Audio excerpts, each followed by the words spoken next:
네, 반갑습니다. 박시영TV의 박시영입니다. 오늘 수요일날 위너 프로젝트 시간이죠. 오늘 박시영TV 635회 시작하겠습니다. 진짜 난장판이네. 네, 오늘 얼마나 안진걸 소장을 통제하느냐. 여기에 이제 오늘 코너가 사냐 못 사냐. 네. 여기 이제 달려 있는데, 자 일단 소개하겠습니다. 이 코너의 터줏대감 강희원 특보 소개하도록 하겠습니다. 네, 반갑습니다. 요즘에 잘 나가는 것 같아요. 네, 잘 나가고 있습니다. 이제 주민들도 많이 만나고. 많이 만나고 있습니다. 그동안 뭐 워낙 중요한 일들 많다 보니까 네. 지역 챙기는데 좀 소홀했지 않습니까? 네. 요즘 이제 행사장 뭐 이런 데 많이 다니던데요. 네, 많이 다니고 있습니다. 그리고 고맙게도 예. 해남한도 진도는 예. 아무리 다녀도 예. 행사장에서 박지원 원장님만 소개하고 정을찬 특보는 소개하지 않는답니다. 그래요? 행사장에서. 그건 심하다. 그러나 민주주의 서구는 광주 서구는 네. 누가 가든 네. 다 공식적으로 소개를 잘 해줍니다. 그래요? 몇 번만 떠도 돌아다니는 거라 소문이 납니다. 이미 출판 기념회 이후로 전세가 바뀌었다는 여러 소문들이 나오고 있습니다. 죄송합니다. 제 귀에까지는 안 들렸습니다. 지금. 출판 기념회 저 갔는데 정말 대단했어요. 출판 기념회에서 박시영 대표님의 명 연설이 그렇죠. 그 뭐랄까요, 축되어 있던 민주당 전국의 동지들 깨웠다. 그다음에 강의원 총장의 명연설하고 둘이 겹쳐지면서 어마어마한 시너지가 났다. 네. 그게 강의원 TV에 그대로 담겨 있어요. 네. 그리고 안진걸 TV도 올려져 있어요. 박시영 TV는 차마 못 올렸지만 강의원 TV, 안진걸 TV는 강의원과 박시영의 명연설이 그대로 올라가 있습니다. 네. 진짜 박시영 볼만해요. 대표님 감으로써 뭔가 활용 점정을 한 거죠 그때. 그 뒤로 그래서 그 축사를 안 하는 걸로 정치연설을 그게 정했는데. 너무 좋았는데요. 아니 다른 데서 또 계속 요구가 와서. 그렇죠. 그때 이제 오셨다는 걸 예. 알고 예. 박시영 대표를 섭외해달라. 네. 그래서 제가 얘기했습니다. 묻지도 않고. 유일한 출연이라 안 간다. 잘했어. 잘했어. 이거 참. 자, 진짜 우리 감초 같은 역할을 하고 있고, 민주주의, 우리 민생 문제에 있어서 늘 이분이 있어서 든든합니다. 안진걸 소장 모셨습니다. 네, 안녕하십니까. 네. 주가 조작, 도로 조작. 이번에는 예배까지 조작한 사람들이죠. 네. 살다 주가 조작은 많이 봤어요. 네. 도로 조작은 처음 있는 일이고, 더 나아가 이번에는 예배를 조작했습니다, 여러분. 예배. 어떻게 교회가 싫다는데 가가지고 접수해서 예배를 조작을 합니까? 네. 모든 사진이 자기들하고 조직원들이 네. 예배를 조작하고 네. 추모를 조작하는. 네. 정말 이런 정권은 빨리 끝장내거나 아니면 도저히 안 되면 총선에서 정말 불같이 심판해 주십시오. 오늘 우리 강희원 총장님, 김성진 변호사님과 함께 방송하니 마음이 벌써부터 떨립니다. 흥분이 됩니다. 네. 여러분 반갑습니다. 지난주에 나왔던 구봉기 TV, 반가워. 구봉기 TV에 구봉기 소장이 하는 거 아니죠? 지금 앞에 있는 임지웅 하는 것 같아요, 보니까. 구봉기 어떻게 보면 띄워보려고 안간힘을 쓰는군요. 구봉기 TV. 애처롭습니다. 구봉기 TV 조직원들도 많군요. 우리 안진걸 TV나 임세은 식당 TV 조직원들은 어디 계시나. 네. 해초님이 강의원님은 유튜브 보고 알게 됐는데 웅변이 끝판왕쯤 된다. 굉장히 칭찬. 진짜 잘합니다, 진짜. 제가 볼 때는 대단하시죠. 구라빨이 센 사람이 구라는 세는데 웅변은 약한 경우가 있거든요. 웅변하고 또 구라는 연설하고 좀 다르거든. 다르죠. 근데 구라도 되고 연설도 돼. 네. 강의원은 얼굴만 조금 약한데 그래도 어르신들한테 호감형이야. 어르신들이. 굉장히 좋아합니다, 어르신들이. 제가 명함 돌리면서 항상 하는 말이 있습니다. 예. 5, 60대 주부들께 예. 돌리면서 죄송합니다. 얼굴 빼고 다 됩니다. 야, 그게 더 좋아. 네네. 오래 기억에 남아. 출판 기념회에서도 그렇게 말씀하셨는데. 일단 부인을 잘 얻었어요. 네.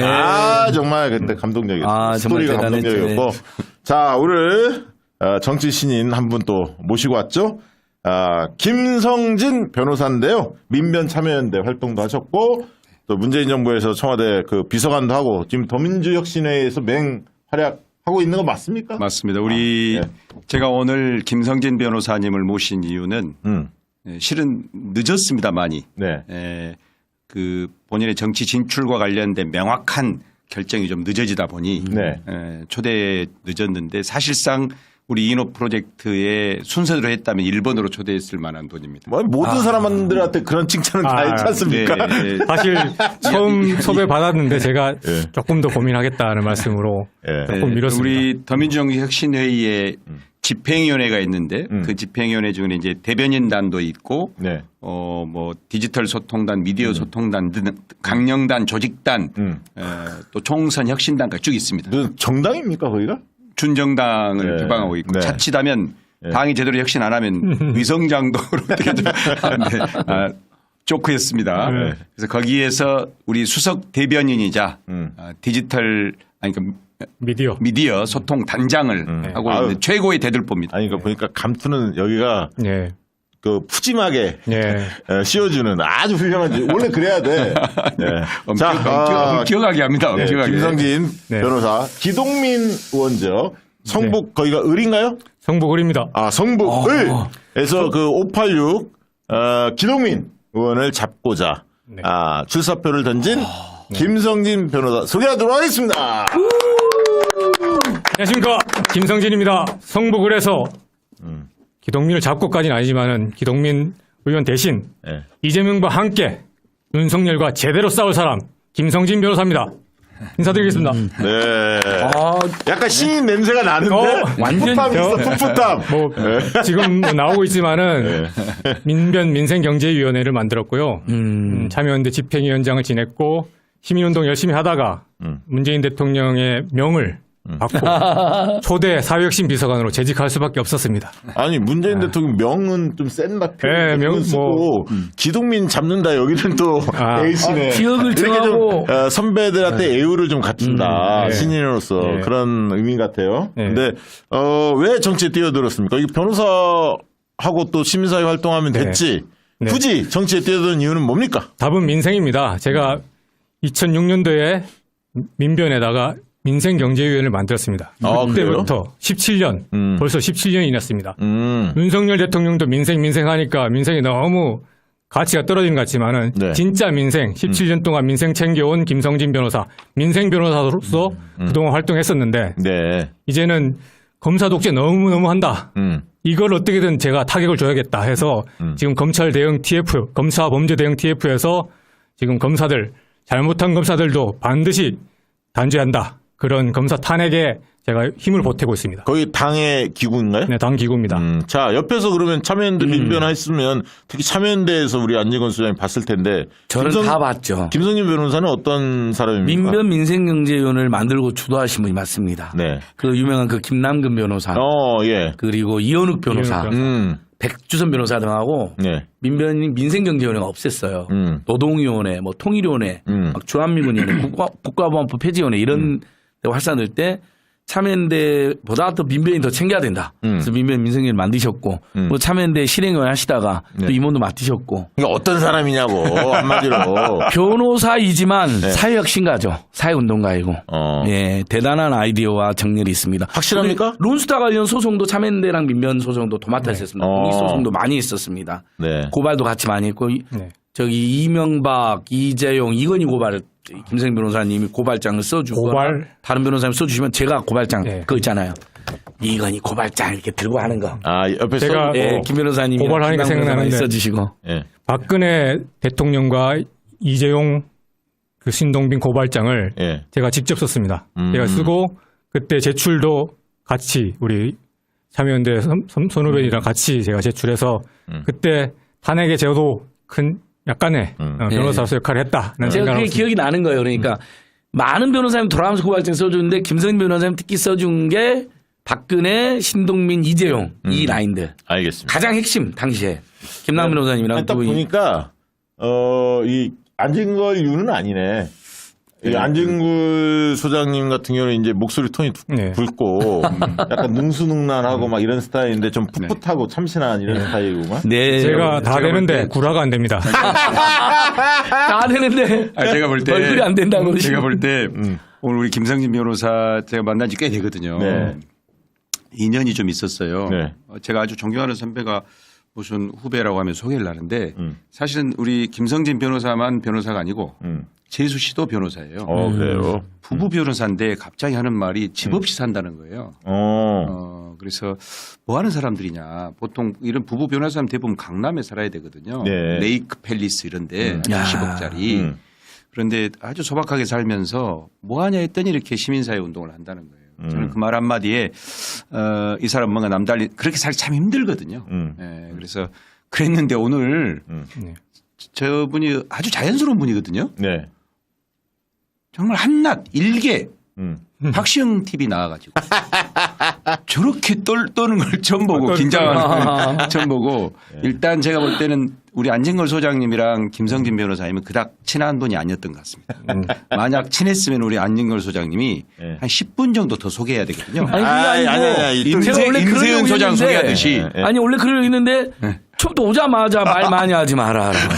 그다음에 아까 저기에서도 오디오는 물리겠네. 그래서 제가 그 이야기를 너무 많이 들어갖고 지금 제가 여러분 위축이 되어 있어요. 자세 좋아. 민변 참여연대에서 한 20년 가까이 김선 변호사 일을 했죠. 네. 완전히 검증된 분이죠. 민변 참여연대뿐만 아니라 문재인 정부 사회핵심 비서관까지 하셨으니까 네. 시민사회 수석실에서요. 태도, 네. 실력, 또 공익적 헌신 뭐 네. 이런 거에서 어디 보태고 뺄 게 하나도 없는 아주 좋은 사람. 그런데 불안은 안 된다. 네. 오늘 번역이 그건 안 되지만 연설은 된다. 그래서 일단 제가 그 중요한 활동 중에 정말 참여연대 민변이 맘먹고 박근혜와 신동민과 이재용을 고발했는데 그게 탄핵의 물꼬가 된 사건 중에 하나입니다. 뭐 이진동 기자의 보도와 제티 일부 보도만 물꼬가 된 게 아니에요. 네. 시민단체가 계속 이것들 몰아내야 된다면서 불법이 심하다면 고발했는데 그걸 다 당시 도맡아 줬어요. 론스타 사건까지. 론스타 사건 굉장히 열받고 분노하는 사건인데 그래서 그건 제가 다 지켜봤다. 찐이다 찐. 자, 탄핵 얘기하니까 하나 더 말씀드리고 이제 싶은데요. 막 치고 네. 들어오는데. 탄핵 하면 생각나는 게 적응했어. 제가 그때 이제 탄핵이라는 답은 국민들이 정했어요. 그러니까 박근혜 비위 이걸 보면서 다 정했는데 정치권이 미적미적거렸어요. 그때 그 문재인 대통령 그때 후보님은 거국 중립 내각 그렇죠. 주장하시면서 탄핵에 미적거릴 때 제가 그 문재인 대표님 딱 만난 자리에서 말씀드렸습니다. 국민들은 답을 정했다. 탄핵이 답이다. 이것도- 정치권이 왜 이리 미적거리냐. 이 대선 비화를 또 얘기를 해야 하나요, 네. 오늘? 내가. 그 말씀을 드리면서 네. 지금 정치권에서 거국 중립 내각 얘기할 게 아니라 탄핵 받아야 된다. 네. 거국 중립 내각이란 거는 대통령이 새로운 총리를 임명한다는 건데 그 임명 권한 자체가 이미 사라졌다고 본다. 그리고 만약에 총리를 새로 임명하면 그 총리는 대통령의 명을 거역할 수가 없다. 중립 내각이 안 된다. 법리적으로 맞지 않느냐. 그렇다면은 이 거국 중립 내각 자체는 국민들이 받아들일 수가 없다. 그렇게 말씀드렸고 대통령님도 그때 대표님도 고개를 끄덕이면서 좀 잘 알아들었다는 듯이 말씀하셨습니다. 제가 대선 비화 하나만. 역사의 한 장면 제가 만들었습니다. 이거 약간 이제 제가 그 설명을 해야 할 것 같은데. 네.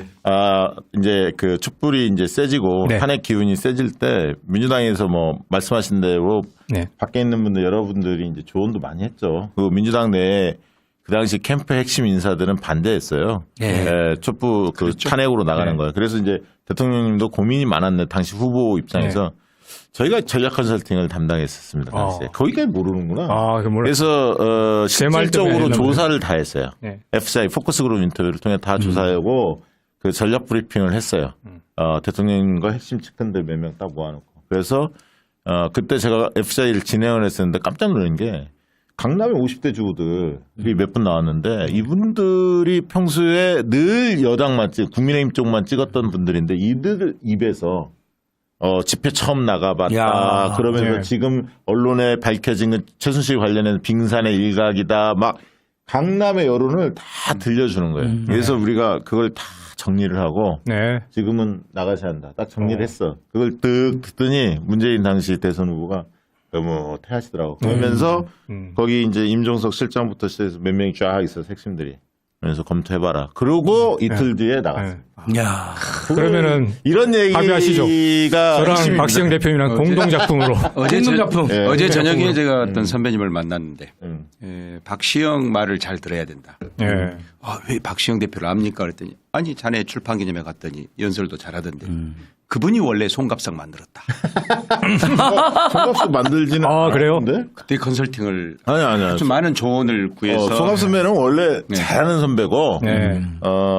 그런데 내가 뭐 컨설팅을 하진 않았고, 조언을 많이 하죠. 조언을 많이 하는데, 송갑수 의원하고 워낙 친한데 뭐 항의 전화도 많이 받죠. 주변에 지지하는 분들이 왜 강의원을 끼고 도냐 막 이런 등등 얘기하는데 저는 인간적 의리보다는 원래 강의원보다는 송갑석 의장을 홍갑석 의원과의 관계가 훨씬 깊죠. 그렇죠. 네. 그래서 저는 인간적 의리 뭐 이런 거보다는 네. 그 노선과 철학이 중요하다. 저는. 저는 명확합니다. 그래서 그런 부분에서 박시영 대표님 참 훌륭하신 분이세요. 예. 그래서 지금 저는 명확히 얘기했어요. 네. 저는 그래서 지금은 강의원이다. 네. 이렇게 입장을 정리한 거고요. 그래서 자, 실제 생각이 납니다. 그날 박시영 대표님이 이례적으로 정말 연설도 하고 민주당이 대혁신해야 된다. 그 다음에 이제 강현 총장님께서도 민생과 경제와 미래 버전 이야기했을 때 저도 삼행시 했었잖아요. 삼행시 했죠. 네, 그게 지금 안진걸 TV 쇼츠에도 올라가 있는데 강하다 장하다 강의원 이게 빠진 대한민국과 민주당을 구하라. 온대한 정치 이재명과 함께 네. 가자. 아니 이거 굉장히 당시 인기 좋았어요. 맞아요. 저는 맞아요. 허투루 만들지 않아요. 아니. 그분의 인생과 네. 그분의 최근의 포지션, 그다음에 그분이 나아가야 될 바, 그분을 통해서 국민들이나 당원들이 염원하는 바가 뭔지를 보고 삼행시를 지어준 거예요. 아니 우리 그날 안진걸 수장을 환호하는 광주 전남에 이 진짜 그 당원과 지지자들 시민들의 열화와 같은 그 맞아요. 함성과 환호 정말 대단했습니다. 아니, 네, 박시영 대단했고요. 대표님에 비해서는 아무것도 아니고. 자 이제 현안 좀 합시다. 하고 나서 우리 김성진 얼마나 훌륭한 상품인지 예. 우리가 좀 꼼꼼히 뜯어보는 시간을 갖도록 하겠습니다. 먼저 오늘 지금 많은 사람들이 관심 갖는 게 민주당의 총선 기획단, 총선 기획단이 발족을 했어요. 그래서 뭐 단장이 사무총장, 조정식, 뭐 되게 사무총장이 총선 기획단 단장은 관행적으로 맡아왔었습니다. 그리고 뭐 새삼스러운 건 아닌데 일부 이제 비명계에서 조정식 물러나라 뭐 이런 이야기도 많이 있었죠. 지금 위원들 중에서 이 어떻게 보면 당연직 비슷하게 배지들 중에서 당직 맡고 있었던 주요한 배지들 그냥 들어왔고 이제 외부 인사가 누구냐 이게 좀 관심사였죠. 지금 보시면 신현영 의원은 그냥 여성 청년 몫으로 위원으로 들어왔는데 채태경 눈여겨봅니다. 저와 같이 장경태혁신위에서 활동을 했었고 상당히 그래 개혁적이고 논리적인 분입니다. 박영훈 과거의 대학생위원장이죠. 박영훈 위원장도 뭐 여러 이야기 평가는 있습니다만 혁신의 의지는 확실히 강한 걸로 그렇게 저는 알고 있고요. 장현주, 장윤미 이분은 저는 잘 모르는데 장윤미 변호사는 한번 저하고 그 서울의 소리에서 방송 같이 했고 상당히 내부 상황도 잘 이해하고 계시고 설명도 맞습니다. 굉장히 그 뭐랄까 쉽게 사람들한테 전달하는 그런 어떤 전달력, 커뮤니케이션 능력이 상당히 탁월하구나라는 평가를 해봤는데 장현주 저분은 뭐 TV조선 뭐 등등등등 그 종편에도 나가서 민주당 쪽을 적극적으로 서울의 소리도 최근에 나오고 케어하는 계시네. 이런 역할을 하신 것 같아요. 전체적으로 명단 쭉 보면서 아무래도 우리 강 의원 사무총장 같은 경우는 또 더민주혁신회의를 이끌고 있기 때문에 유심히 봤을 텐데요. 어떻게 평가할 수 있을 것 같습니까? 뭐 비명계에서 지금 저 인선안을 두고 굉장히 제가 볼 때는 과한 반응하고 있다.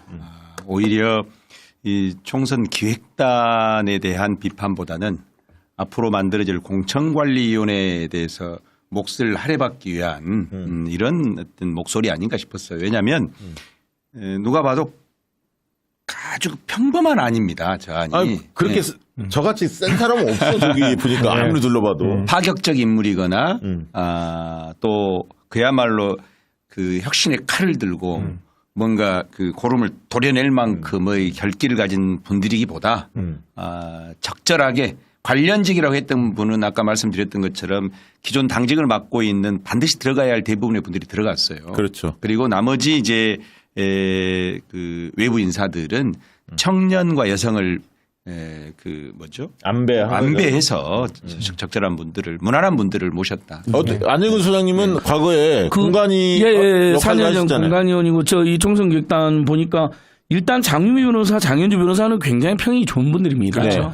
그 종편에도 나가시지만 스픽스라든지 서울의 소리 그리고 안진걸 TV, 임생식당 TV도 다 오신 분들입니다. 일단 박시영 TV 안 나오면 저는 그렇게 근데 후하게 평가해요. 한번 모실 필요가 있는 분들 왜냐하면 이미도 좋고 여기 그다음에 들어오시잖아. 저분들이 민주당 사실은 민주당 색채가 강하지 않는데 민주당이나 법민주정을 방송에서 아주 효과적으로 대변하시죠. 전달력이 좋은 전달력이 분들이에요. 좋고 네. 또 굉장히 또 개혁적이고 참신한 분들입니다. 그래서 이제 사실 조정식 사무총장이 단장을 맡는 게 우려가 있어요. 저게 뭐 비명계에서 지금 무슨 친명이 있어요. 말이 안 정태호는 이낙연 캠프 핵심이었고 친명이 아니잖아요. 당직을 맡고 있는 것 뿐이지 지금. 아니, 그러면 그다음에 한병도 위원장도 그분도 친문이지 친명은 아니죠. 넓은 따져보면 신현영 마찬가지죠. 할 얘기 많아요 여기. 그러니까 맞습니다. 개파성이 별로 없는 분들이 많고 첫째 네. 그 얘기는 뭐 맞습니다. 하면 좋은데 그게 한마디만 더 보태면 뭐 사실 조정식 그 사무총장이 네. 뭐 친명계로 속하지만 이분은 통합주의자잖아요. 솔직한 얘기로 586 뭐 친문들하고 두루두루 다 가깝고 현역 기득권을 대변한다는 비판도 많이 받습니다. 그 비판도 예. 있어요. 그래서 교체 여론도 상당히 있었어요, 솔직히. 근데 대치제가 별로 그 3선 이상에 많이 없기 때문에 그래도 화합, 네. 통합적 이미지를 살려가는 의미로 그냥 유임을 했다. 이렇게 이해하는 게 상식적이잖아요, 솔직히. 그리고 총선기획단이 할 일이 공천관리위원회하고 달라요. 공천관리위원회하고는 맞습니다. 완전히 다른 성격이 해봐서 알잖아요. 총선기획단은 그냥 큰 방향성을. 근데 다만 총선기획단이 지금 중요한 것은 김은경 혁신안을 어떻게 할 거냐. 요거는 맞습니다. 총선기획단이 가름할 타주합니다. 관측 그래서 시사를- 그게 제일 중요한 포인트야. 다른 게 아니라 공관위에서 나중에 뭐 공천의 시행세 측 이건 공관위 몫이지만 실제로 그 전 단계인 김은경 혁신안을 어떻게 받아 안을 거냐. 네. 요거를 이제 풀어야 할 숙제가 있는 거고요. 김성진 변호사 어떻게 보셨어요? 제가 알기로 조정식 사무총장님은 무난한 분입니다. 특별히 어떤 쪽에 치우치지도 않고 과격하게 뭐 이렇게 혁신을 막 세게 밀어붙일 분도 아니고. 과격하게 좀 했으면 좋겠어. 저희들 혁신회의에서 뭐 원평이 나간 적이 있죠. 조정식 사무총장님 좀 물러나시는 게 어떨까.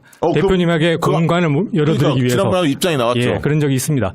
하지만 대표님 의중은 분명히 유임이셨고 유임인 만큼 좀 화합해가면서 어느 쪽에 편중되지 않지만은 대표님의 뜻 아니면 당원들의 뜻 이것이 바로 혁신에 있다고 저희는 생각하고 있기 때문에 그런 혁신의 의지를 어느 정도 충분히 화합해가면서 소화해내지 않을 인물이 아닌가 저는 그런 기대를 하고 있습니다. 여기에 덧붙이면 김은경 혁신은 어떻게 전망하십니까? 어떤 것들이 꼭 좀 들어갔으면 좋겠는지. 일단 아까도 말씀드렸지만 지금 당 일부에서 총선 기획단과 관련해서 친명계 일색이라고 공격하는 것은 일색이 아닌 것을 충분히 알면서도 다른 계산법이 있다. 네. 이렇게 규정해야 된다 싶습니다. 네. 네. 그다음에 이제 총선 기획단은 아시다시피 당규에 구체적인 지휘 역할이 나와 있지는 않습니다. 15인 이내로 한다. 당대표가 임명한다. 네. 총선의 전략과 기조를 잡는 건데요. 그렇죠. 네. 핵심은 우리 대표님 말씀하셨다시피 이제 김은경 혁신안입니다. 이제 김은경 혁신안이 유야무야 끝나서는 안 된다는 게 일단 저희들의 생각입니다. 네. 그 국민의힘도 지금 혁신 경쟁한다고 나름 그러면 혁신 뭐 이렇게 이안 이안 이렇게 발표하고 그러는데 김은경 혁신안을 이대로 특히 원내 현역들이 모두 다 불편한 아닐 수 있거든요, 현역들에게. 이것을 묻어버려서는 안 된다. 이게 중요한 거고요. 그 중에 하나는 김은경 혁신안에서 다른 거 다 놔두고 이제 뭐 대의원제에 있어서 표의 등가성 뭐 이런 거 일단 놔두고요. 김은경 혁신안에 내놓는 가장 강력한 메시지는 공천 혁신 중에 10%에서 40%까지 네. 단계별 감산하겠다는 겁니다. 그렇죠. 하위 하위. 공직자 네. 평가를 받았던 사람들한테 그렇습니다. 페널티를 적용하는 거죠. 그렇습니다. 이것을 지금 다들 두려워하고 있는 것입니다. 그게 제일 중요하죠. 일차적으로 그거. 그렇죠. 그런데 지금 김은경 혁신안 논의를 어떻게 구체화한다는 신호를 저희들이 지금 못 받고 있어요. 이제 구성이 됐으니까 네. 총선기획단이 이거 안 하면 의미가 없어요. 의미 없죠. 그러니까 첫 번째 말씀하신 대로 혁신안 어떻게 할 건지가 첫 번째 과제고 네. 그다음에 이제 전략적 기조 속에서의 총선의 컨셉을 어떻게 잡을 거냐. 그 컨셉 속에서 예를 들면 외부의 영입 인사를 한다면 어떤 컨셉으로 가져갈지. 그렇죠. 전략 공천을 한다면 어떤 기준으로 어느 지역들을 할 건지 충청권 공략 방안은 뭘로 할 거고 영남권은 과연 뭘로 할 건지 수도권 저쪽에서 지금 막 메가시티 서울시티 그렇죠. 이걸 들고 나왔는데 이런 부분에 맞불을 놓으시는 건 우리는 어떻게 할 건지 뭐 등등의 예. 큰 전략들을 잡는 게 총선기획단의 예. 몫입니다. 예. 예. 어쨌든 1차 과제로 김은경 혁신안과 관련된 매듭을 풀지 않고는 한 발짝 더 나갈 수가 없기 때문에 맞습니다. 네, 이번 기회에 특히 아까 말씀드렸던 퍼센테이지별 하위 네. 퍼센테이지별 감산 제도부터 네. 더 나아가서는 특히 정치 신인들에게 지금 불리하게 작용하고 있는 문자 발송, 뭐 합동 연설회, 합동 토론회 등 완벽한 그런 보장을 통해서 전략 공천이나 단수 공천으로의 패권이 아니라 공정한 경쟁이 될 수 있는 제도를 빨리 만들 때 그 다음부터 외부 인재 영입부터 네. 그 다음 단으로 나아갈 수 있다 이렇게 생각을 하고 있습니다. 이번 기회에 좀 확실하게 됐으면 좋겠습니다. 저는 제가 소신발언 하나 하면 사실 김은경 씨랑 100% 관철 못해요. 네. 그거를 아마 현역들이 결사 반대하기 때문에 네. 다소 이제 절충을 할 텐데 네. 이제 이 절충 과정에서 무엇을 약간 양보하고 무엇을 반드시 관철해야 하는 이게 굉장히 중요한 거예요. 솔직한 얘기로. 네. 그래서 저는 첫 번째 이 조정식 사무총장부터 선언해야 할 게 뭐냐면 이 총선기획단의 정태호 민주연구원장도 포함해서 모든 지역에 대해서 경선한다. 단수공천 없다. 이거 선언을 먼저 해야 합니다. 그렇습니다. 그래서 불신을 해줘야 돼. 야, 총선기획단 멤버들은 그 단수공천 받는 거 아니야?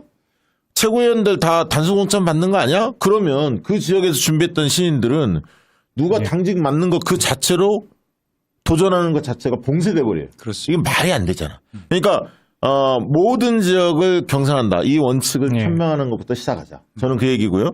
두 번째는 결선 투표 3인 이상의 선거구는 결선 투표를 반드시 도입해야 한다. 이거 관철해야 한다. 그렇지 않으면 현역들이 3명 이상 경선하면 대부분 됩니다. 그래서 이 부분 두 가지는 먼저 치고 반드시 관철을 시켜야 할 거고 나머지 이제 아까 민감한 게 그 하위 40% 30%를 어떻게 할 거냐 40% 페널티 주는 문제 이게 이제 제일 민감한데 요 부분에 대해서는 이제 관찰할 수도 있지만 만약에 양보한다면 만약에 다른 걸 다 관찰하고 이걸 양보한다면 뭐냐면 30%를 하면 지금 약 50명이 해당됩니다. 그렇습니다. 50명이면 굉장히 숫자가 방대해지거든. 그것 때문에 어느 누구도 자유롭지가 못해요. 왜냐하면 이거 11월 달에 이 조사가 들어가거든요. 내가 들어갈지 누가 될지 아무도 몰라. 경선 때 그때 발표가 되는 것뿐이에요. 그것도 본인들한테 통지해서. 그래서 이 부분에 대한 타협 지점은 뭐냐면 20% 예를 들면 30% 대상을 20% 줄이더라도 이 폭과 깊이를 넓게 가자는 거죠. 그렇습니다. 하위 10%한테 뭐 40% 페널티를 준다든가. 그렇죠. 그러니까 대상은 30%를 넓혔는데 20% 대상은 그대로 두더라도 감산의 페널티를 강화하는 쪽으로. 그러니까 대상은 30 몇 명을 줄이더라도 심각하게 페널티를 적용하는 방안으로 타협은 할 수는 있다. 나머지를 다 관찰한다면. 예를 들면 저런 거죠. 당원들 DB가 신인들은 없으니까 네. 제공을 신인들한테 해주거나 아니면 시도당에서 문자를 발송할 때 신인들이 이용할 수 있게끔 홍보 문항이라든가 이런 것들을 당원의 접근성을 불공정성을 어떻게 해소할 거냐. 그리고 조상호 변호사가 강력히 주장했던 ARS 투표가 아니라 모바일 투표제를 도입하면 투표율이 대폭 높아지고 직장인들도 편리하게 투표할 수 있거든요. 예. 이미 당대표 선거 그런 걸 하니까. 그렇죠. 이런 혁신안들은 대폭 받아들이되 네. 자, 현역들이 가장 민감하게 생각하는 게 도대체 뭐야? 아, 그래? 하위 30% 그거야? 그러면 그 부분은 그러면 폭은 좀 좁히되 깊이는 그대로 가자. 뭐 이런 식의 정무적 타협은 있을 수 있다고 봅니다. 그런 부분은 저는 충분히 개인적으로. 타협할 수 있습니다. 네. 제가 덧붙이면 지금 혁신의 분위기를 우리가 좀 끌어올려야 된다는 말씀을 드리고 싶습니다. 국힘도 지금 나서서 영남 중진들 수도권 출마 분위기 띄우고 있지 않습니까? 거기에 대해 60% 이상의 지지를 하고 있어요. 우리도 현역 의원, 다선 의원들은 좀 불출마 선언 또는 뭐 험지 출마 이것을 좀 이슈 파이팅해서 그런 다선 중진들이 당을 위해서 뭔가 역할을 해주는 그런 분위기를 좀 만들어 나가야 된다. 그리고 대대적인 물갈이가 지금 총선 혁신 과제라고 생각합니다. 대대적인 물갈이 없이는 다음 총선에서 우리 민주당이 이길 수 없다. 총선 물갈이가 크면 클수록 민주당에 대한 지지도와 총선에서 우리 당 지지자들이 뭉친다. 그런 측면에서 총선 승리를 위해서는 대대적 물갈이를 위해서 무엇을 해야 되느냐. 그럼 혁신안을 대대적으로 강화해야 되는 거죠. 그러니까 현역 의원을 대대적으로 갈 수 있도록 제도를 더 강화해야 된다. 그게 혁신회의 기본 입장입니다. 김윤경 혁신안 플러스 알파. 우리는 그걸 반드시 관찰하자. 그게 우리 목표입니다. 그러니까 저도 좀 세게 하나 해드리고 싶은 게요. 여러분 이게 지금 우리 박시영 TV 뭐 6천 명이 넘게 돌아와 계시는데 저는 굉장히 위기의식을 느낍니다. 진교훈이라는 굉장히 좋은 후보가 나가서요. 네. 아주 참신한 혁신적 후보가 나와서 아주 훌륭한 표를 후보. 많이 얻었지만 역으로 김태우가 그렇게 많은 사실 불법 사면, 불법 경선 개입, 그다음에 무슨 40억이 수수료 애견이 말도 안 되는 옛날 같으면 쫓겨나요, 후배예요. 그렇죠. 근데 39% 나왔거든요. 그럼 서울 수도권은요. 좀만 괜찮은 후보가 나오면 40%는 바로 나온다는 거예요. 국민의힘에서요. 그렇죠. 예전에 허인에 12표를 줬고 문학진 3표로 진 곳이 남영 200표로 진 곳이 수도권입니다. 무슨 김포 이슈로 또 욕망을 자극하고 있잖아요. 네. 이런 상황이고 최근 보세요. 무슨 인요한 혁신이 김포 이슈 뭐 이준석 유승민 갈등 뉴스가 완전히 국민의힘 일색이에요. 그렇죠. 민주당 뉴스 안 나와요. 네. 스픽스에서 평론가들 어제 엄청 우려하더라고요. 민주당 뉴스 안 나온다. 이재명만의 혁신과 사이다를 얼마 안 보이겠다. 그 상태에서 오늘 총선 기획단이요. 아주 무난합니다. 너무 문제 많습니다. 그러니까 이슈가 안 돼요. 뭐 원래 되는 대로 뭐 친명이 세라는 건 말이 안 되는 거니까 그건 그 사람들 나중에 저 공천 자기들 유리하게 하려고 지금 공격하는 거고 중요한 건 국민들이거든요. 감동 없는 거예요. 장미 변호사 그다음에 장현주 변호사님 정도는 화제가 되겠네요. 다른 분들에 비해서는요. 그리고 그분들이 신뢰를 굉장히 복돋아 줄 것 같아요. 근데 그분들 캐릭터가 좀 점잖으신 캐릭터예요. 그분들도. 국민들이 잘 모르죠. 장윤미 변호사 많이 알더라고요. 네. 왜냐면 이제 워낙 많이 나오니까. 근데 어디서 그럼 감동과 이슈 몰아갈 거예요? 지금 호남에서는 70% 안팎이 불가리를 요구하고 있고 민주당 지지자들이 전국에서는 50% 요구하고 있거든요. 근데 아직도 불출마 선언 하나도 없어. 내가 책임있다는 사람이 하나도 없어. 경선하겠다. 오히려 신인의 가점을 더 줘도 좋으니까 이런 사람 하나도 없잖아요. 만약 총선 기획단이 아주 그냥 맹맹하게 가잖아요. 그럼 이슈도 계속 국민한테 넘겨주는 거지. 지금 김포 이슈 이거 작은 이슈 아닙니다. 문제가 많은 이슈지만 주변의 욕망을 막 부추겨가지고 일종의 의제 선점을 지금 당해버린 꼴이 된 거예요. 그러면 우리 민주당에서는 김성인 변호사 말한 것처럼 대대적인 한 7, 80% 불가리다 우리는. 윤석열과 싸우고 민생경제에 유능한 사람만 내보낸다. 기득권에 졌거나 구태에 있는 의원들은 이번에 다 아웃이다. 이런 선언이 있어야 되는데 총선 기획단이 그거 못 내놓는다. 그러면 감동이나 이슈에서 밀릴 수가 있습니다. 저 이거 엄청 걱정돼요. 근데 이제 그건 있어요. 아니, 난 심정적으로는 동의를 하는데 네. 실질적으로 이제 시스템 공천을 해치고 가면 당이 아마 걷잡을 수 없는 혼란으로 빠질 거예요. 저는 시스템 공천을 가자. 그 대원칙은 동의합니다. 그렇지 않으면 이 계파 갈등 때문에 이게 산으로 갑니다. 시스템 공천을 가되 신인들한테 현격하게 기울어져 있는 신인들한테 불리하게. 이 부분들을 함께 뗄 수 있는 현역들하고 신인들하고 공정한 출발선 그렇다 해도 공정하지도 않아요. 아무리 노력해도 현역들이 압도적으로 그렇죠. 유리합니다. 예. 그래서 최대한 격차를 줄여주자. 요거는 과감하게 채택하자. 그 얘기예요. 그 얘기를 첫 번째로 하고 지금 김성진 변호사 중요한 얘기를 했는데 네. 헌신의 문제, 그러니까 3선, 2선, 다선들의 어떻든 헌신하는 모습을 어떻게 유도할 거냐. 이거는 숙제예요. 과제고. 근데 네. 여기에서는 비명만 그럴 게 아니라 친명 다 마찬가지입니다. 당연하죠. 그래서 감동을 주는 모습을 드러내야 돼, 누군가는. 근데 이거를 강제할 수는 없거든요. 네가 나가라, 어디로 나가라 이렇게 못 한다고. 그런 문제의식을 가진 사람들 먼저 결단을 내려야 할 부분이에요. 근데 지금 안진걸 소장님 말씀대로 그런 것들을 압박을 해낼 필요가 있죠. 밖에서는. 네. 그래서 긴장감 높이고 그래서 우리가 지금 이슈의 주도권을 회복할 수 있는 방안은 혁신과 그다음에 인재 영입과 관련해서 좀 참신한 네. 인사들이 빨리 와야 하는 거고 그다음에 이제 야당은 윤석열 정권과 맞서 싸우는 건데 지금 이제 우리한테 놓인 몇 가지 과제들이 있잖아요. 민생 현안도 있고 지금 뭐 네. 국조해야 할 것들이 이런 게 질비하게 있지 않습니까? 그리고 후쿠시마 오염수나 뭐 이런 부분들에 대해서 다 이슈가 덮이고 있어요. 뭐 새로운 소식이 나오지만 MBC나 이런 몇 군데만 나오지 않지 않습니까? 지금 예. 굉장히 중요한 사실들이 드러남에도 불구하고 이런 기울어진 언론 지형을 우리가 어떻게 단일한 목소리로 돌파할 거냐 이런 과제들이 있는 거죠. 그러니까 제가 짧게 부연드리면 대표님 말씀 맞거든요. 제가 공간이 해보니까 공천 누리라든지 공천 관리는 시스템으로 할 수밖에 없어요. 왜냐 안 그러면 정말 각자 유리한 방향으로 난리가 나오고 당 안팎에서 맨날 데모하고 막 치고받고 할 거예요. 그래서 맞습니다. 근데 그 룰을 최대한 어쨌든 시스템을 정말 국민들이 보기에도 야 민주당이 정말 혁신하는구나. 와 활기찬 정당으로 나간다. 역시 이재명 답네 뭐 이런 느낌으로 준비를 해야 되고 한번 여러분 상상해 보자고요. 모든 지역에서 경선이 이루어지는 거예요. 막 신인들이 4-5명씩 나와요. 근데 일대 신인 4-5명 무조건 현역이 돼버리잖아요. 웬만하면 그게 그래서 결선 투표 아까 말한 것처럼 결선 투표가 또 무조건 돼요. 그리고 모바일 투표하다. 누구나 손쉽게 할 수 있는.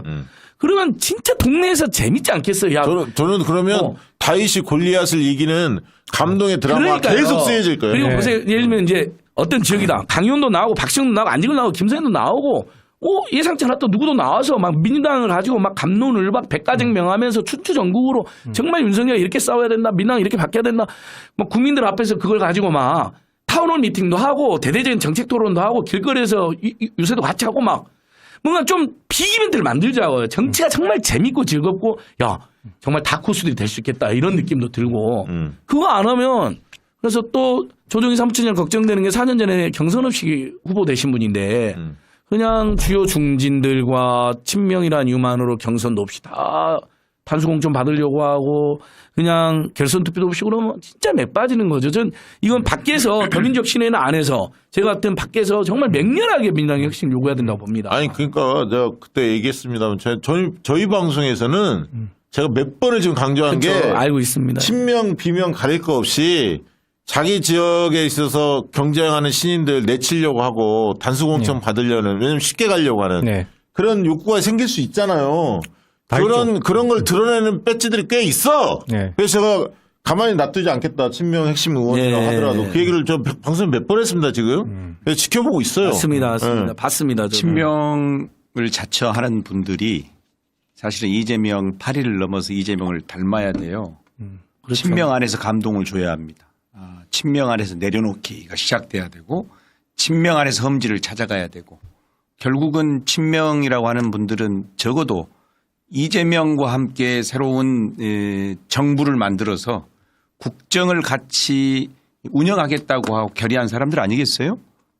내려놓을 수 있어야죠. 그래서 일단 안심하면 진다. 방심하면 대패다. 혁신 경쟁에서 반드시 민주당이 그러면 고지를 선점해야 하고 네. 지금 그 뭐 김포 뭐죠? 천공 스승께서 뭐라 하셨죠? 천공이가 서울하고 경기도를 다 합쳐버려라. 대광역 예, 서울. 예. 아야 저는 뭐 그 얘기 들으면서 많은 사람들이 그 정치 의제를 국힘당에 선점했다는데 하여튼 천공이 선점한 그 의제 이런 것들을 국민들이 믿고 이 사실상 거의 괴기스러운 일들이잖아요. 그런 접근이. 저도 경기도에 있어봤지만 그러면 김포만 대상이겠어요? 제가 볼 때 하다 보면 가평, 연천까지 다 대상이에요. 다 올라 그러죠. 저는 솔직히 여기서 네. 이재명 대표님께 부탁드리고 싶은 것은 이 혁신 문제를 민감한 부분이지만 이 부분을 뭐 총선기획단 몫으로 둬선 안 돼요. 이재명 대표를 비롯한 최고위원들이 이 김은경 혁신안을 포함한 이 혁신 경쟁에서 우리가 앞서가겠다는 그렇습니다. 강한 의지를 피력하시고 본인도 결단할 수 있는 부분이 있으면 결단도 하고 그래서 뭔가 지도부부터 비상한 각오로 한다는 느낌을 줘야지 그렇게 하실 거라 믿습니다. 믿는데 만약에 그 당 지도부가 별 얘기 안 하고 총선 기획 때는 알아서요 이렇게 하면 힘도 안 실리고요. 혁신 못 합니다. 그래서는 절대 안 된다고 생각합니다. 우리가 지금 이 혁신 한번 제대로 잘해보려고 외부 인사를 혁신위원장으로 영입하고 혁신위원을 구축해서 혁신안을 만들었잖아요. 그 안에 정말 열심히 살았던 우리의 한 스승 같은 어른도 당했잖아요. 이내경 선생이라고 그 양반 뭔 잘못을 하고 살았어요. 그분이 인생을 살면서. 정치권이 말이죠. 누구 좀 불러다가 핫하게 쓰려다가 뭔가 조금 뭐 조중동 해가지고 뭔가 공격받으면 말이죠. 그냥 침 뱉고 내버리고 많은 경우가 많잖아요. 우리가 당 한번 혁신해 보려다가 그렇게 살아온 분들도 지금 다 상처 입고 살잖아요. 김은경 혁신위를 왜 만들었어요? 이렇게까지 만들어 놓고 거론 안 할 거면 김은경 위원장은 또 얼마나 많은 공격을 당했습니까? 그러니까요. 네, 그래서 이번 기회에 이것은 민주당의 지도부의 선택이 아니다. 김은경 혁신안과 관련된 총선 기획단이 구체적으로 논의하는 건 선택이 아니라 국민에게 약속한 바를 지키는 것이다. 그래서 하여튼 우선적 과제로 그것이 관철돼야 한다고 생각합니다. 한 말씀 더 붙이면 당원이 답이다. 당원이 원하는 것, 당원들의 목소리에 귀 기울여야 된다. 그리고 아마 다음 주쯤 되면은 당원들의 목소리가 좀 나오지 않을까 싶습니다. 혁신안 어떻게든 힘을 실어야 된다는 당원들의 목소리가 조직화되면은 그 힘으로 지금 지도부도 압박하고 총선기획단도 변화할 수 있을 것이다. 저는 기대해보고 저와 우리 또 혁신회의와 뜻을 같이 하는 당의 혁신이 총선 승리의 길이라 함께 생각하는 분들이 같이 목소리를 모아서 당을 또 바꾸고 총선 구도도 바꾸고 현역들도 대폭 물갈이하는 그런 총선 구도 우리 같이 만들어갔으면 좋겠습니다. 네. 자, 이 얘기 이제 들어가 봅시다. 김포권, 김포 서울 편입권 관련해서 어쨌든 여권의 구상이 드러났어요. 욕망의 정치, 부동산 욕망을 자극해서 불리한 판을 한번 흔들어 보겠다. 경기도 다른 지역들도 관심이 많습니다. 네. 그 관심이 많다는 거는 김포만 포함되는 게 아니라 다른 지역도 포함될 수 있다. 이렇게 정부 여당 쪽에 노림수에 놀아나는 사람도 있지만 반면에 무슨 놈의 저 황당무계한 그리고 시대에 역행하는 그래서 경기도에 있는 김포가 뭐 서울에 가까우면 얼마나 가까워 출퇴근 그래서 출퇴근 인구들 다 뽑아봤지 않습니까? 비율도 11번째야. 네, 11번째. 인구수로는 고양시가 제일 많고 네. 비율로는 광명이 더 많고 이자들이 85%가 서울로 출퇴근한다. 김포의 시민들. 이 사기입니다. 사기. 이 나중에 알고 봤더니 그 경전철이 2칸짜리잖아요. 서울에 내리는 사람이 80% 넘다는 거야. 그거 타고 가는 사람 중에 경기도 인천은 많지 않고 야. 이걸 가지고 사기를 치는 이런 형국이고요. 그래서 지금 이 이슈가 굉장히 이제 뜨겁게 달궈졌습니다. 오세훈이 또 군부를 약간씩 뗐죠. 뭔가 검토하는 모양새를 약간 취하고 있고 홍준표 또 참전하고 뭐 수많은 사람이 뛰어들고 있는데 관련해서 이야기를 좀 들어보겠습니다. 서울 지역 이제 나오려고 생각하잖아요. 네. 성북을. 네. 어떻게 생각하십니까? 이 이슈에 대해서. 저는 완전히 말로만 민생하다가 민생 정책 하나도 못 내세우고 그렇게 국민들이 실망하고 있는 이 국민들을 현혹시키기 위해서 이 국민을 속여서 표들을 꼼수를 지금 부리고 있다. 라고밖에 볼 수 없습니다. 지금 이 김포의 서울 편입 문제는 사실은 이 지하철, 지옥철 문제를 이 국힘당의 김포 단체장, 인천의 김포 단체, 인천의 국힘당, 그리고 오세훈 시장까지 해서 이 사람들이 국힘당 여당이면서 문제를 해결 못 해요. 그래서 국민들, 그 김포 시민들은 엄청나게 지금 실망과 짜증과 이건 도대체 뭐 하는 거냐 이런 상황입니다. 그 문제의식을, 그 불만을 호도하기 위해서 달콤한 사탕 발린 같이 네. 지금 당장 좋자는 그 이미지 정치. 네. 그게 매표행위 아니고 또 무엇인가 이런 생각이 듭니다. 네. 안정수 의원 어떻게 보십니까? 저는 이제 이놈들이 주가 조작, 도로 조작, 동호자라서 이제 예배 조작하고 이제 국토 조작하는 거잖아요. 우리 헌법도 국토 균형 발전 그리고 최근에 지방 소멸 얼마나 지금 난리가 났습니까? 그다음에 서울로의 모든 자원의 집중은 너무나 많은 지금 폐해를 한반도에 불러일으키고 있는데 정말 총선 어떻게든 이슈를 돌려가지고 뭐 김포에 여론이 만약에 우호적인 분들이 더 많다.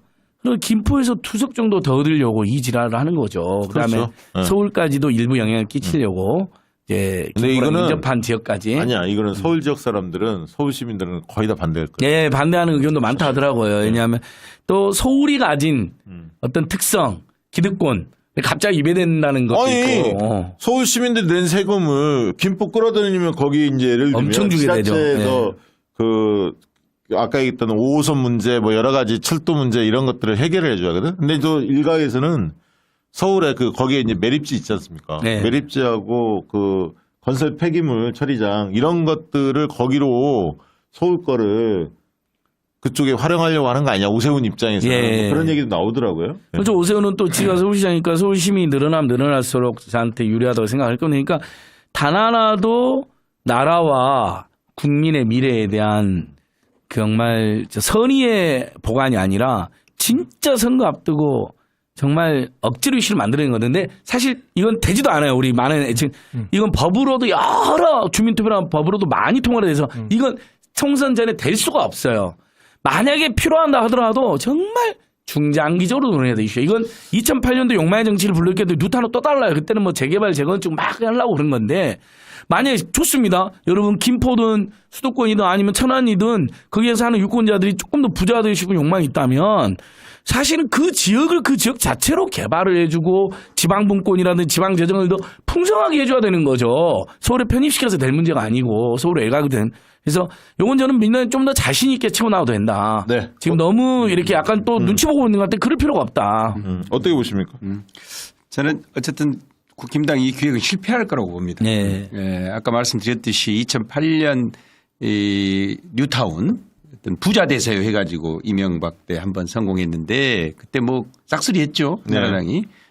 이제는 당하지 않는다 싶고 이게 고루한 계획이다 싶어요. 그래서 오히려 서울 시민뿐만 아니라 국힘당 내부에서도 지금 이견이 나오고 있더라고요. 네네. 나오죠. 네. 네. 그래서 문제는 이런 데 끌려다니면 안 돼요, 민주당이. 네. 아니, 그러니까 이거를 쉽게 설명해야 돼. 그러니까 이거를 아까 김성진 변호사 얘기했는데 원론적으로 가면요. 이게 복잡합니다. 그러니까 쉽게 설명, 천공이 또 이게 그렇죠. 이제 첫 번째고요. 이거는 뭐 심사숙고해서 이게 안이 나온 게 아니라 천공이 내뱉으니까 그걸 또 주워 담았구나 정책으로. 그러니까 천공 이슈를 먼저 터뜨리는 게 제일 좋고요. 구전에서 첫 번째. 두 번째는 거기 누구 땅이 또 있나? 그 누구 땅이 있지? 그러면 거기에 또 김포에 이게 사람들 의심합니다. 제2 양평을 겪어봤잖아 우리가. 거기 누구 땅 있지? 한번 확인해보자. 이게 되고 세 번째는 저들이 지금 서울 근교 위성도 지나 서울 근교에 있는 모든 도시를 이렇게 흔들어 보려고 하는 거거든. 저 발상으로 경기도 선거 다 어려우니까. 그런데 지금 사실상 뭐냐면 서울 근교의 땅들은 대부분 다 그린벨트로 묶여 있어요. 네. 그 그린벨트 땅을 누가 가지고 있습니까? 토착 세력들, 기득권 세력들, 그렇죠. 지역에 방귀깨나 끼는 사람들 다 국민의힘 지지층들이야. 그들한테 혜택을 주려고 하는 거 아니냐 이런 생각도 들어요. 근데 자 오세훈 이 얘기 떠들지 않습니까? 오세훈 우리가 집요하게 물고 들어야죠. 오세훈이 이 문제에 대해서 어떤 입장을 띠면 바로 주민투표로 들어가야 합니다. 총선 때 주민투표. 서울 시민들의 투표상으로 가자 이거. 찬반을 시민들이 주민투표로 가자 해서 찬반으로 가면 압도적으로 부결됩니다. 왜? 서울에서 빚내서 집 산 사람 많아요. 빚내서 전세 살고 있는 분들 많습니다. 전세값 올라서 경기도로 나가면 교통도 불편하고 여러 가지 어려움 때문에 형편은 안 되더라도 어떻게든 서울에 살아보려고 하는 분들이 꽤 있어요. 그런 분들이 볼 때, 김포는 서울보다는 집값 싸잖아요. 그럴 것 같으면 내가 왜 나갔지? 왜 여기서 버티고 있었지? 빚내면서? 이런 불만도 안 나오고 있습니까? 강북에 있는 지금 여기 강북이나 강북권들은 지금 서울에서 균형 발전이 안 돼서 강남권에 비해서 강북이 열악한데 인프라나 이런 거 지원할 생각 안 하고 말이죠. 서울시장이 이게 말이 안 되는 거죠. 우리 대표님께서 잘 말씀하시는데요.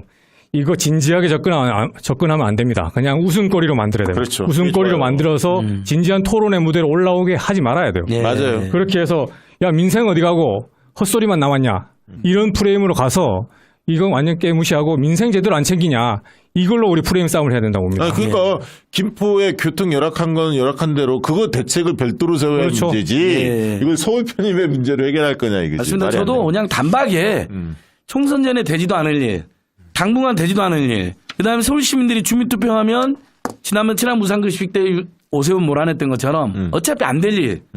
그다음에 지금 민생경제 총체적 위기에 저출생 고령화로 나라가 지금 소멸될 위기에 무슨 짓이냐.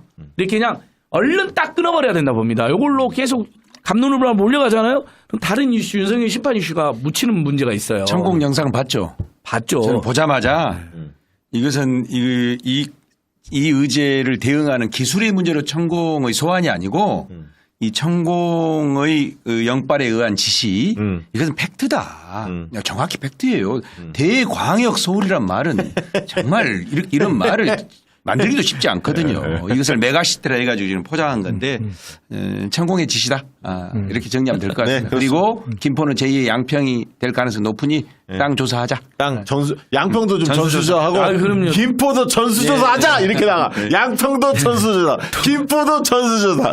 도로 조작이은 국토 조작까지 이놈들이 지금 시도하고 있는 겁니다. 우리 이제 강의원 우리 특보의 시간이 왔습니다. 드디어. 네. 자, 김건희 로드 양평 얘기 안 해볼 수 없는데 요즘에 새로운 소식도 많이 나오고 있고요. 무엇보다 여현정 전 군의원 복귀해서 너무너무 기쁩니다. 이재명 대표님 영장 기각 못지않은 정말 사법부가 그래도 그나마 이건 아니다 하는 걸 제동을 걸어준 거죠. 그래서 오늘 출근하셨어요. 근데 이제 국민들이 여현정 의원 많이 아시잖아요. 네네. 우리 박시영 TV도 한번 다시 초대했으면 좋겠는데 진짜 야무지게 잘 싸우는 분이거든요. 네네. 사실은 양평군에서 이분이 제명됐다는 걸 온 국민이 알게 했어야 돼요. 그럼 너무 어이없잖아. 야 고속도로 조작을 숨기려고 이빨은 군의원 한 명을 날렸구나. 세상에 무슨 비리나 무슨 망언도 아니고 문제 제기했다고. 오늘 여러분 어제 승소해서 지금 오늘 출근하셨고요. 최근에 이제 저는 일부 언론이 뭐 큰 게 없었다 이렇게 해서 몰아가잖아요. 아닙니다. 큰 거 많이 나오던데. 국토위 상임위는 정말 제대로 했어요. 뜨거웠어요. 그리고 어제 윤석열 앞에서 국토교통위원장이 김민기 원장이 김건희 고속도로 당신이 해결하세요. 왜 대통령 부부 땅이고 김건희 땅인데 왜 가만히 있냐. 결자 해제해라라고 면전에서 박아버렸잖아요. 당신이 하면서. 예, 아니 뭐 그렇게까지만 안 했겠죠. 그럴 스타일은 못 되는데. 윤석열이 말도 아무 말 못하고 그냥 듣고만 있었다잖아요. 네. 그리고 이준석이 오늘 칼럼에다가 윤석열은 앞으로도 말을 못한다. 쫄아 있다 지금. 이준석? 예, 이준석이 그래서 서울 양평 고속도로 예를 들은 거예요. 어디 칼럼에다가요? 오늘 경향신문 칼럼에 나와요. 이준석 왜 칼럼이? 서울 양평 고속도로에 침묵하는가? 자기가 말 잘못하면 이걸로 큰 화를 당할 걸 알고 있기 때문에 침묵한다라고 정확히 제기해놨어요. 놀라운 거죠. 자, 새롭게 발견된 게 자, 뭐예요? 몇 가지만 국감에서? 할게요. 예. 자, 일단 우리 국토위원들이 그거 발견했습니다. 그동안에는 50일 만에 용역을 바꿨다. 용역이 50일 만에 그러니까 3월 29일 날 용역 착수 2022년 네. 5월 19일 날 김건희 로드와에 나왔다고 했잖아요. 네. 그게 아니에요.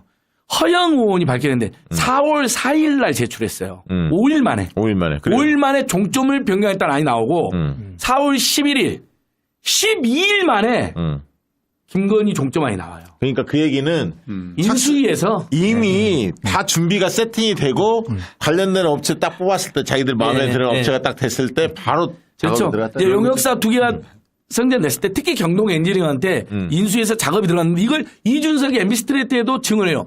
선대에서는 단 한 번도 논의가 없었다. 검토도 없었다. 민원도 없었다. 인수해서 바꿨을 거다. 놀랍게도 원희룡, 그다음에 국토밀리청이 다 인수위 출신이에요. 그다음에 윤석열의 최고 신복인 이철규 보좌관들까지가 인수위 출신입니다. 그때 작업이 이루어진 것이 사실상 확인이 됐다. 그래서 그게 걸릴까봐 내장을 삭제한 거예요. 그렇죠. 그 내장이 뭐냐면 종점 변경 검토가 들어있었어요. 그래서 그게 걸린 거예요. 그리고 그동안은 그게 실무자 실수나 용역사 실수로 했잖아요. 국토부가 이번에 지시한 게 밝혀졌습니다. 이게 왜 중요하냐면 매우 중요하죠. 국감은 거짓 증언하면 이 맛이 가거든. 한 방에 가거든. 네. 이 위증 혐의로. 그렇죠. 그러니까 공무원들이 그 부분을 속일 수가 없어요. 맞습니다. 그래서 그럼 그것도 밝혀졌죠. 그 다음에 이게 서울 양양 서울 춘천 고속도로까지 연결해서 사실 서울 경기 강원도민 모두가 좋은 거거든요. 네. 육봉국도뿐만 아니라 그 이외에 서울 양양 서울 춘천 고속도로는 요즘 가보세요. 주말에 얼마나 막히나. 근데 그거랑 연결하려면 양서면으로 가야 돼요. 원안대로. 근데 7km 밑으로 내려가니까 김건희 네. 나가면 이렇게 갔다 이렇게 가야 되잖아요. 그렇죠, 얼마나 힘들어요. 그렇죠. 시간부터 에너지 뭐 다. 근데 그게 원래 계획이 있었거든요. 예타 안에도 있었고. 근데 그게 계획이 없다라고 우긴 거예요. 용역사가. 이번에 국감에서 사실 국토부가 또 그렇게 지시를 해서 계획이 없다고 우리가 거짓 진술했습니다. 원안으로 가는 게 서울 양양 춘천 고속도로랑 연결되는 게 유리합니다라는 진술까지 나온 거예요. 그래, 그러니까 없어요. 걔네도 살해하니까. 예, 그 다음에 또 하나.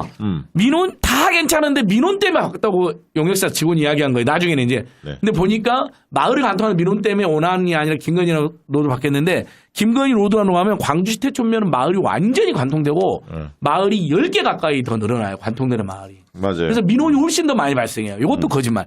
이게 이번에 다 밝혀졌는데 아마 많은 국민들이 제일 열받는 거짓말인 건 뭐냐면 공공지구 수사 때 윤석열 처남 휴대폰 압수수색 신청을 한 거예요. 경찰이. 이 정치검찰 희발놈들이 여러분 3번을 기각한 겁니다. 그래서 압수수색을 못했어요. 맞아. 자, 이거 여러분 매우 중요합니다. 윤석열 처남의 휴대폰이 만약 압수가 됐다. 이번에 이정섭 정치검사의 처남과 그 카톡이 지금 다 밝혀져 갖고 문제가 되고 있잖아요. 거기에 윤석열과 김건희와 최은순과 주고받은 내용이 있을 수 있잖아요. 그렇죠. 많이 있을 수 있죠. 그러면 완전히 윤석열 페미니 비즈니스 범죄 다 걸리는 거거든요. 그래서 정치검찰 길을 쓰고 막은 것 같아요. 그래서 결국 윤석열 처남 휴대폰은 입수를 못했습니다. 경찰이. 그러니까 3번이 기각이었고. 경찰은 해야 한다라고 의견을 냈는데 검찰이 누른 거지. 3번이나 신청을 막아버린 거죠. 그러니까 법원 판단도 못 구한 거예요. 아예 이번 실제 막혔습니다. 국감 보면서 느낀 하여튼 그 뭐랄까 총평은 예. 검찰 정부 멀지 않았다. 예. 결국 아, 검찰 정부 멀지 않았다. 멀지 않았다. 지금 양평 고속도로 사건 핵심은 간단합니다. 이 처가 일가의 땅값을 올리기 위해서 고속도로를 만들었고 그것을 그 변경 고속도로를 자기 정권 안에 자기 임기 안에 착공해서 빼도 박도 못하도록 하는 게 목표예요. 그러기 위해서 엄청나게 일정을 단축시켜가면서 무리수를 뒀다. 그것이 하나하나 드러나고 있다. 그래서 오래 못 간다. 저번에 우리 김선 변호사 같이 기자회견 예, 했는데 저 양평 TF 같이 했습니다. 예. 예. 그래서 여러분 제가 놀란 걸 발견했어요. 뭐 이미 평범한 거죠.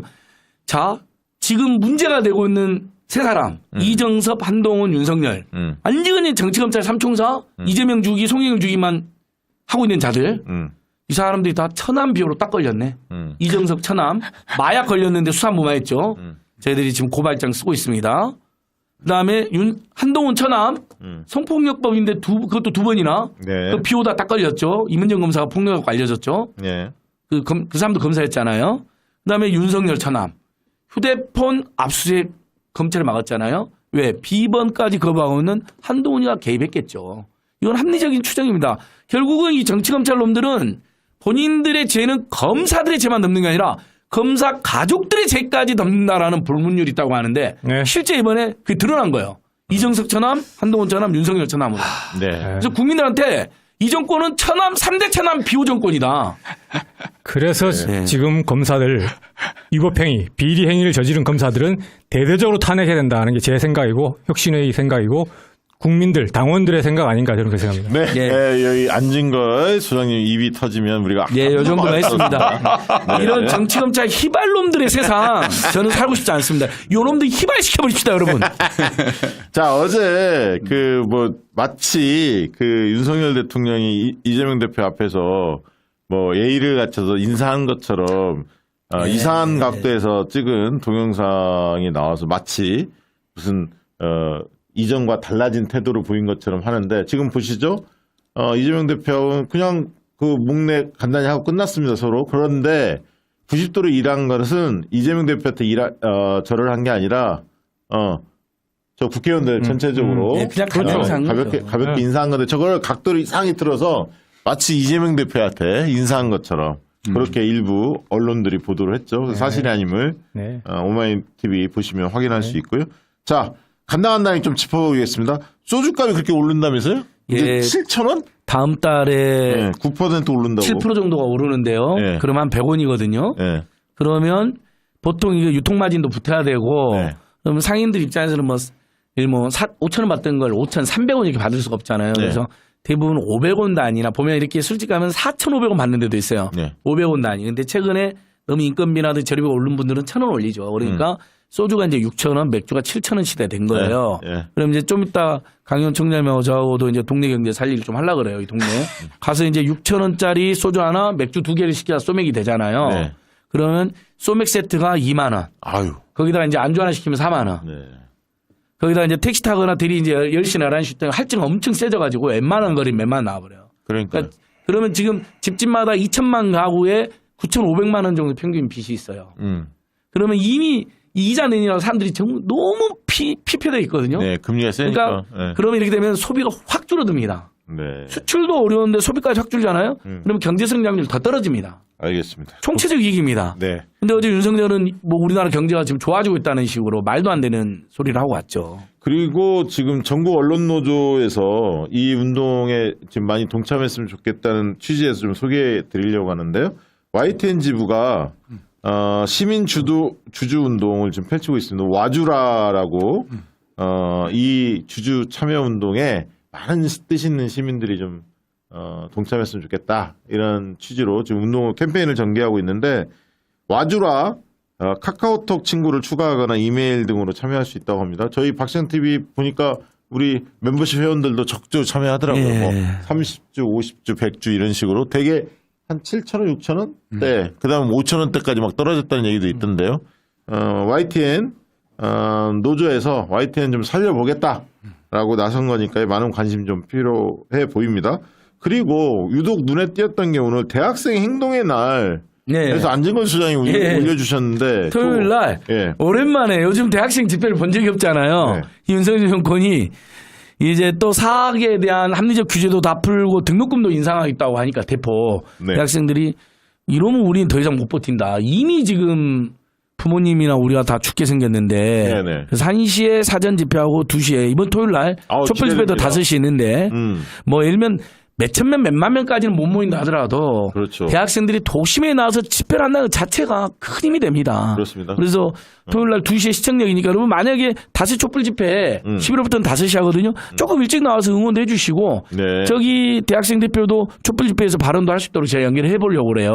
아, 좋네요. 그래서 좀 학생들도 대학생분들도 고민이 많으시지만 때로는 이렇게 밖에 나와서 아니 그리고 저 예. 자리에서 그 제발 이제 그 그 조국 장관 때 그 막 분노해서 막 목소리 냈던 네. 학생들 있잖아요. 네. 지금 검찰 독재 그리고 편파 수사하고 있는 거 그런 거에 대해서도 좀 목소리 좀 내달라. 그럼요. 한번 요구 좀 해주세요. 아마 이제 대학생들이 그 이야기도 자연스럽게 하지 않겠어요?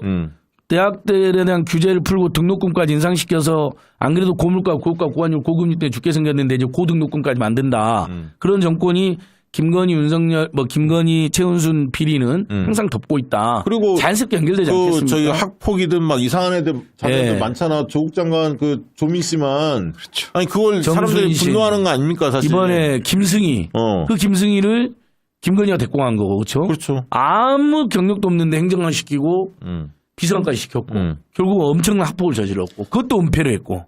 끝나고 촛불 집회 끝나고 그 대학생들하고 안진걸 소장이 좀 대화 좀 나눌 수 알겠습니다. 제가 그래서 그날 토요일 날 2시에 갈 생각입니다. 네, 네. 잘하셨습니다. 대학생들 우리 이제 만나러 합니다. 김성진 예. 우리 이제 그 변호사를 좀 더 알아보는 시간을 좀 가져야 돼. 아무리 우리가 시간이 촉박해도 맞습니다. 알아봐야 합니다.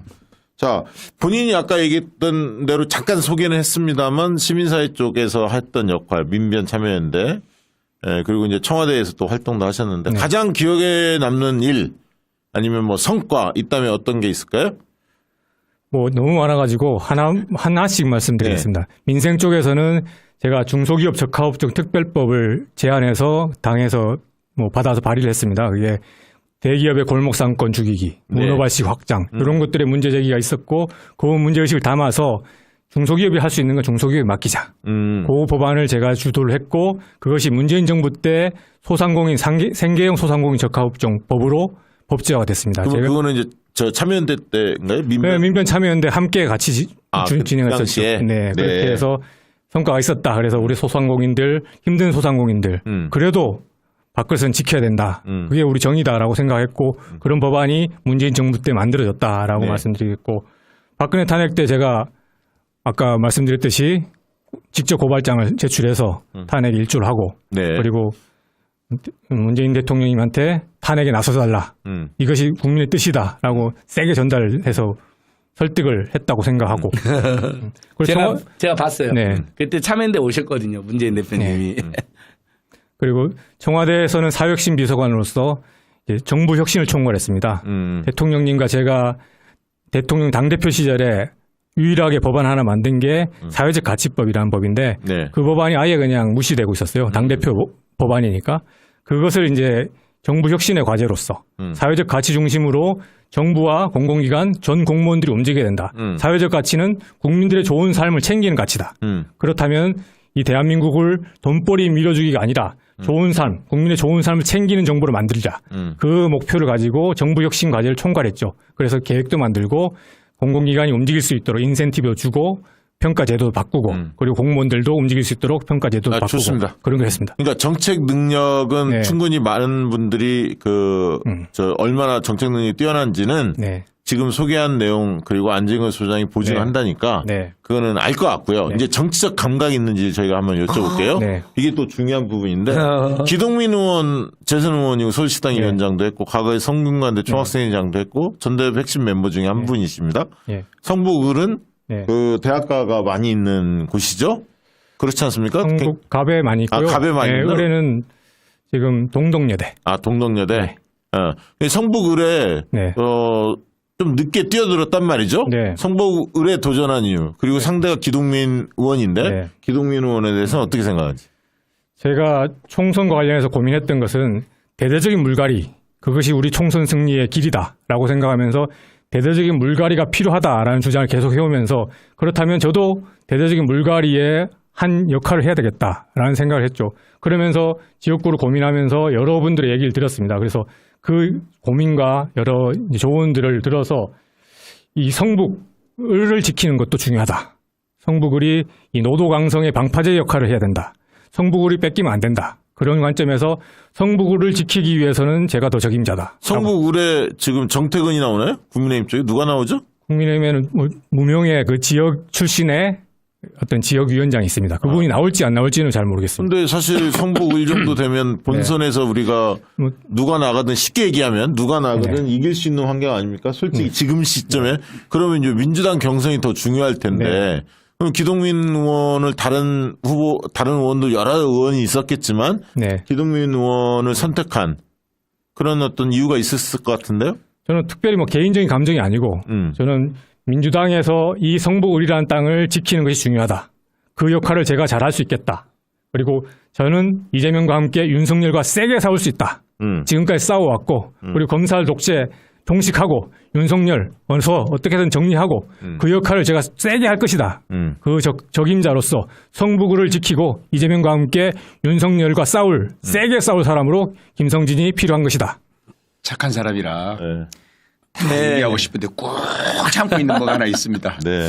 네. 아니, 그건 느껴지는데, 더민주 혁신회의는 스피치 교육을 좀 해야겠다는 생각이 들었어요. 네. 네. 그 정도로 참신하고 순하신 네. 분이에요. 그 원래 예전에도 보면 휴대폰 번호를 공개하십니까, 보통?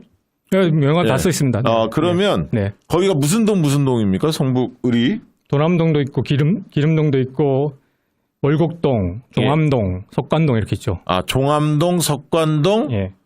월곡동. 예. 그다음에 기름.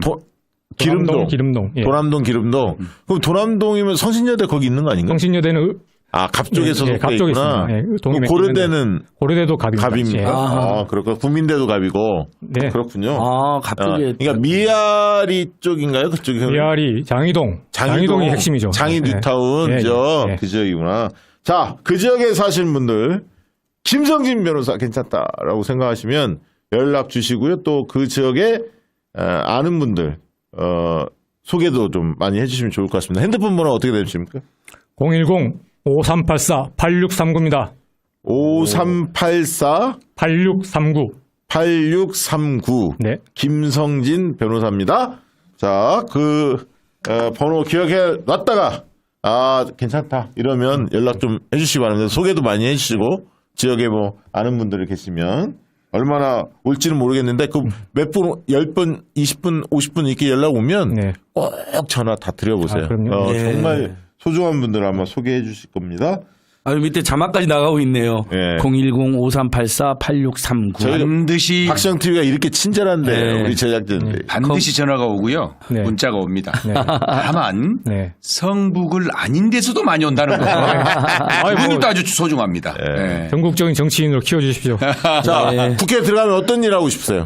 국회에 들어가서 두 가지죠. 입법가로서는 민생입법, 을지로위원회와 함께 민생입법 할 것이고 아까 말씀드렸듯이 문재인 대표님이랑 만들었지만은 빛을 못 본 사회적 가치법 반드시 통과시키고 싶다는 개인적인 이 입법가로서의 역할이 있을 것이고 정치가로서는 좀 셉니다. 당연하지만은 우리 편이 별로 없어요. 이재명과 함께 윤석열과 싸울 사람, 그것도 세게 싸울 사람. 저는 국회에 들어가서 이재명 대표를 대통령으로 만드는데 최선을 다할 것입니다. 그것이 제가 다음 국회의원으로서 국민과 함께 이루어 나가야 될 우리 정치적 과제다. 그렇게 생각하고 국회에 들어가서 반드시 우리 정권 되찾아오겠습니다. 네, 좋습니다. 포부가 좋네요. 마지막에 자, 우리 덕담 한마디 해주실까요? 네네. 우리 덕담 한마디 해주세요. 김성인 변호사를 향해. 저는 제가 지금까지 봐온 김성진의 과거 역사와는 전혀 다른 전투력을 오늘 좀 봤습니다. 지나치게 전투력을 과시하려다가 허점까지 봤습니다. 그리고 박시영 대표님 말씀대로 아마 11월 말쯤 되면 완성도가 한참 높아져서 경선 때는 조끼 입고 다시 한번 나올 수 있도록 하겠습니다. 야. 네, 우리 안정훈 소장님 오렌지 예, 어떻게 저는 보셨습니까? 그 민변 참여연대 활동하고 또 사실 민주당 을지로위원회도 우리 김성진 변호사하고 저희들 김남훈 변호사 등이 제안해서 만들어진 겁니다. 남양유업 사태 터졌을 때 제일 먼저 달려오신 분이고요. 그리고 그분들 상담도 같이 하고 같이 조직에 투쟁도 하고 그러니까 그때 민항 의원들 오신 거예요. 우원식원이. 그래서 을지로 만들어졌고 그래서 을지로위원회도 하신 거거든요. 그리고 민변 이제 후배였던 박주민 변호사 지금 을지로위원장 하고 계시는데 정말 민주당 최근 10년 역사에서 이제 친환경 무상급식이나 반값 등록금 이후에 의제 설정을 제대로 못한 면이 있잖아요. 네. 그 중에 을지로위원회는 자타가 공인하는 성과거든요. 이재명 대표의 철학하고도 맞고 을을 위한 정치, 서민 중산층을 위한 정치. 그러면 민주당은 지금 현역 의원들 중에나 다수 의원들 보면 거의 경제나 이렇게 기득권은 건 거의 국민이랑 별반 다른 사람도 많아요. 그런 사람들이 이번엔 좀 쉬시고 정말 을을 위한 정치, 서민 중산층을 위한 정치, 이재명과 함께하는 정치에 최적화된 김성진 변호사님 같으면 국회 많이 들어가야 된다. 제가 적극 응원드립니다. 그리고 응원하면 기동민 의원 쪽에서 뭐 얘기 안 나올까요? 괜찮아요? 나올 수 있죠. 근데 뭐 경선은 다 해야 되잖아요. 아니, 그러니까 안진걸 아니 소장한테. 송갑석 아니, 나는 의원님도 나는 제가 할 어렸을 말이 때부터 있어. 잘하는 분입니다. 나는 할 말이 있어. 그 강의원 강하다 장하다 강의원 이게 빠진 대한민국과 민주당을 구하라. 그러니까 나는 투쟁하지 않는 지금 시대에 윤석열 정권의 폭정에 맞서서 투쟁하지 않는 586 정치는 다 은퇴하셔라. 예예예. 이게 제 지론이기 때문에 네. 그런 면에서 기동민 국회의원이 어떤 평가를 받느냐. 아마 그거는 당원과 지지자들이 평가하시겠죠. 그렇게 제 생각은 가름하고요. 서승만 선배가 또 보고 계시네요. 안진걸 TV의 조직원 서승만이 등장했다. 아니 임세식당 TV 조직원인데 언제 또 안진걸 TV 조직원이 구봉기 되셨나요? TV 제가 직접 해요. 지금 와. 얘기 목욕시키며 듣고 있다고. YKim님 울릉도도 서울로 편입해 주세요. 그러니까 네. 뭐 송갑석 의원님이나 기동민 의원이나 다 훌륭하게 살아온 면도 있죠. 아이, 그러나 그럼요. 이런 치열하고 열심히 사는 신인들하고 경선해야 되는 겁니다. 그리고 본인보다 더 뛰어나다 오면 정말 물려줄 수 있는 용기나 대담함도 필요한 거죠. 네. 본인이 물려준다 해서 물려주는 건 아니지만 네. 멋진 경선을 판을 깔아줘야죠. 네. 그런 호소는 드릴 수 있을 거고요. 멤버십으로 도장밥님 가입해 주셔서 감사하고요. 슈퍼챗 IMCCJS님 그리고 해초님 완전 새싹이시네요. 떨지 마세요. 그게 더 매력일 수 있지만 해초님 한 번 더 보내주셨어요. 쫄지 마세요. 안 잡아먹어. 와. 유러브미님 오늘도 큰 돈 보내주셨고요. 해초님 안진걸 화이팅! 아, 그 다음에 감사합니다. 김영주님, 이거 광주 분이죠? 네네. 강의원 화이팅! 박시영 대표님 언제나 고맙습니다. 네, 저희도 고맙습니다. 강성일님, 강성일도 우리 동네 사는 후배. 국내 국제정세 모두 위기입니다. 무서울 정도로 세계가 급변합니다. 이대로는 위험합니다. 예. 내분의 큰 역할 기대합니다. 혁신하자고님, 조만간에 저희 TV에 나옵니다. 출연하기로 했고, 사람 귀하게 여겨야 한다. 광고는 강의와. 사람 귀하게 여겨야 한다. 저거 무슨 뜻일까요? 네? 어느 대목에서 썼을 텐데. 네. 임지웅님, 여기 앞에 지금 관전하고 계시는데, 내일 저희, 오늘 왔다가, 자기 언제 고정해주냐고 하도 때를 써서 내일 나와라고. 우리는 이렇게 때 쓰는 사람들 받아줍니다. 우리 민주당이 그러면 희망이잖아요. 민주당 아니, 희망. 우리가 이렇게 혁신을 주장하면 민주당 의원들 좀 받아주세요. 우리 박시영 팀 받아주잖아. 자기 출연시켜달라고 해서 네. 바로 내일 출연시켜요. 저분은 임지웅 씨는 서승만님의 아드님으로 밝혀졌는데 유전자 검색을 해보니까 실제 아들은 아니고 서승만 박사의 아들과 얼굴이 똑같이 생긴 걸로 이렇게 증명이 됐죠. 예. 청년들을 위한 목소리를 지금 많이 내고 있는 분이시죠. 진짜 민주당 희망이더라고요. 희망이에요. 저 친구가 파란이란 모임도 만들었잖아요. 내가 저 친구하고 이준석 한번 붙어보게 맞습니다, 하고 맞습니다. 싶어요. 그럴 네. 정도 패기가 넘칩니다. 대표 읽어주셔야죠. 예? 읽어주셔야죠. 아, 임지웅, 김성진 변호사님 잘생겼다. 목소리도 좋다. 네. 언제는 구봉기가 좋다며. 다 좋습니다. 다 제 편입니다. 예. 네, 끝으로 한 말씀씩 하고 마무리 시작하겠습니다. 내일 참 낮방송에는 우리 저 김태형 B 소장님하고 내일 또 황희두 이사 한 달에 한 번씩 이 조합을 붙여보는데 황희두 이사가 또 심리전에 대가 아닙니까? 온라인 쪽에 이 대가이기 때문에 야. 김태형 소장님하고 잘 맞더라고 궁합이 지난번 해봤는데 그래서 내일 또 2시에 낮 코너 진행을 하도록 하겠습니다. 끝으로 한 말씀씩 듣고 마무리 지어야 할 것 같네요. 우리 김성진 변호사부터 시작할까요? 네. 성북을에서 이재명과 함께 윤석열과 제대로 싸울 사람 김성진입니다. 검사 탄핵 통해서 검사 독재 반드시 해체하고 이재명 지키고 윤석열 정권 종말을 앞당기는 역할 열심히 하겠습니다. 이재명과 함께 윤석열과 싸울 센 사람 김성진 기대하고 믿어주십시오. 감사합니다. 네, 고맙습니다. 안녕하세요. 저는 당분간은 박시영 TV 50만 구독자 돌파에 좀 올인하겠습니다. 일단 우리 박시영 TV 50만이 돼야지 제가 마음 편해질 것 같고요. 이렇게 좋은 방송 해주시는 박시영 TV와 2만 남았어, 2만. PD님들, 네. 작가님들 네. 그리고 뭐 지금 안진걸 TV에서도 같이 생방송 중한테 안진걸 TV 애청자 여러분 지금 14만 4천인데 전부 박시영 TV부터 구독 좋아요 눌러주십시오. 그 다음에 오늘 승소한 여현정 TV 네. 10,000명 앞두고 있대요. 그래요. 그다음에 임세현 TV가 5만 명 앞두고 있대요. 그다음에 박예슬 아나운서 TV가 1,000명 돌파했대요. 그래. 이 세 TV도 좀 챙겨주십시오. 여현정, 임세은, 박예슬. 박시영 먼저 50만. 예. 순서대로입니다. 박시영 50만, 여현정 1만, 임세은 5만, 타겟을 5천. 그다음에 가자!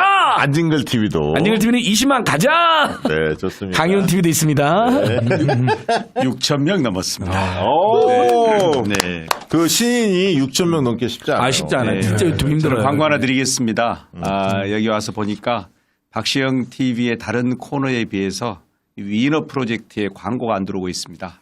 광고 담당 강의원입니다. 전국에 계시는 많은 기업인 여러분, 우리가 신인이 나오다 보니 그 유명한 분들이 많이 나오면 좀 다를 텐데 이렇게 방송을 할애해주고 있는 대한민국 최초의 유튜브 정치 신인을 등장시켜주는 이런 인큐베이팅하는 유튜브 박시영 TV에 관심 가져주시고 꼭 다른 코너에는 광고 안 해도 됩니다.